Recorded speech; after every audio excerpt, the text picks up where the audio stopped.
నిన్న విజయదశమి సందర్భంగా సాయంత్రం కూడా రోజులానే యథావిధిగా పూజ చేసేసుకుని శమీ వృక్ష పూజ చేస్తారు కదా విజయదశమి రోజు. ఆ పూజ చేసుకున్న, ఆ పూజ చూసిన, జమ్మి చెట్టు ఆకులను బంగారం ప్రసాదంలాగా అందరు శుభాకాంక్షలు చెప్పుకుంటూ ఇచ్చిపుచ్చుకుంటూ ఉంటే అన్ని విజయాలు అని చెప్పేసి మనకు ఒక సాంప్రదాయం ఉంది కదా. అందుకని చెప్పేసి దసరా నవరాత్రుల్లో ఎక్కడైనా సరే అమ్మవారిని పెట్టి పూజలు చేస్తే కనుక అక్కడ ఆఖరి రోజున విజయదశమి రోజు ఈ శమీ పూజ కూడా చేస్తారన్నమాట, జమ్మి చెట్టు పూజ. తప్పకుండా అందరం వెళ్తూ ఉంటాం అనమాట. ఏసరావు నగర్లో మా ఇంటికి దగ్గరలో సుభాంజనేయ స్వామి ఆలయం ఉందండి, విజయపురి హనుమాన్ టెంపుల్ అంటే. ఈ ఆలయంలో మీతో చాలా వీడియోస్ షేర్ చేసుకున్నానండి. నిన్న విజయదశమి కావడంతో ఆఖరి రోజు కదా, పొద్దున్నే అమ్మవారికి ఉద్వాసం చెప్పేసి పెద్ద ఉయ్యాలలో అమ్మవారిని కూర్చోబెట్టి ఊంజల్ సేవ కూడా చేసుకున్నారండి. ప్రతి సంవత్సరం ఇలా చేస్తారట ఉయ్యాల సేవ. భక్తులందరూ కూడా ఎంతో ఆనందంగా అనమాట, చక్కగా అమ్మవారిని ఉయ్యాలు ఊపుతూ పాటలు పాడుకుంటూ చాలా బాగా భక్తి పారవస్యంలో ఎంజాయ్ చేస్తూ ఉంటారనమాట. ఇక్కడ ఆలయంలోకి అసలు అడుగు పెట్టగానే అమ్మవారు ఉయ్యాలు ఊగుతూ ఉన్న అందమైన దృశ్యం చూసి అసలు మన ఏదో వెళ్ళగానే పలకరించినట్టు నవ్వుతున్నట్లుగా భలే అనుభూతి అండి. చాలా చాలా బాగుందనమాట. పూజ అంతా అయిన తర్వాత ఈ 9 రోజులు కట్టిన అమ్మవారి శేష వస్త్రాలు ఉంటాయి కదా, అది ప్రతి సంవత్సరం కూడా వేలం వేస్తారనమాట. నిన్న కూడా వేలం వేశారండి. నేను కూడా ఒక అమ్మవారి చీర తీసుకోవడం జరిగిందనమాట.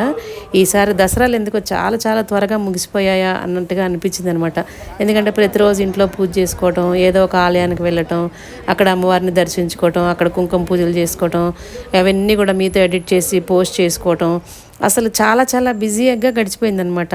భక్తి ప్లస్ నలుగురితో కలిసి ఆ పూజల్లో పాల్గొని ఎంజాయ్ చేయటం, ఏ రోజు దా రోజే మీతో షార్ట్ వీడియోస్లో షేర్ చేసుకుంటూ ఉండటం కూడా నాకు చాలా చాలా హ్యాపీగా ఉందండి. ఈ 9 రోజుల నుంచి అమ్మవారికి పొద్దున సాయంత్రం పూజలు చేసి ఏదో ఒక నైవేద్యాన్ని తయారు చేసి సమర్పిస్తూ వస్తున్నాం కదా. యుద్ధం చేసి అలసిపోయిన అమ్మవారికి డ్రై ఫ్రూట్స్ లడ్డు చక్కగా చేసి నైవేద్యం పెట్టాలనిపించి నేను సాయంత్రం ఈ లడ్డును నైవేద్యంగా సమర్పించాను అనమాట.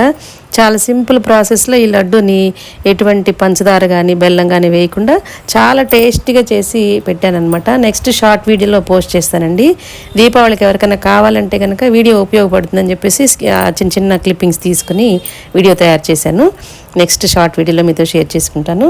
ఇంకా నిన్న వీడియోలో ఏంటంటే మార్నింగ్ వాకిట్లో ముగ్గులు వేసిన దగ్గర నుంచి చిన్న చిన్న క్లిప్పింగ్స్ తీసుకుని అమ్మవారి ప్రసాదాలు, రాత్రి జమ్మి పూజ వరకు కూడా ఒక వ్లాగ్ లాగా తయారు చేసి ఏమి మాట్లాడకుండా కొంచెం డిఫరెంట్గా టైటిల్స్ రాస్తూ వీడియోని మీతో షేర్ చేసుకున్నానండి. ఇప్పుడు ఈ షార్ట్ వీడియో చూస్తున్న వాళ్ళు ఎవరైనా ఉంటే కనుక సరదాగా మన ఛానల్లోకి వెళ్ళి నిన్న నేను అప్లోడ్ పెట్టిన మెయిన్ ఛానల్లో వీడియో ఒకసారి చూసేయండి. మీ అభిప్రాయాన్ని నా కామెంట్స్లో తెలియజేయండి. ఎందుకంటే ఎప్పుడు ఒకేలాగా కాకుండా అప్పుడప్పుడు ఇలా కొంచెం డిఫరెంట్గా ట్రై చేస్తున్నాను అనమాట. ఇలాంటి మంచి మంచి వీడియోస్ కోసం మన ఛానల్ని ఫాలో అవుతుండండి. నా వీడియోస్ నచ్చితే తప్పకుండా సబ్స్క్రైబ్ చేసుకోండి. Thank you for watching.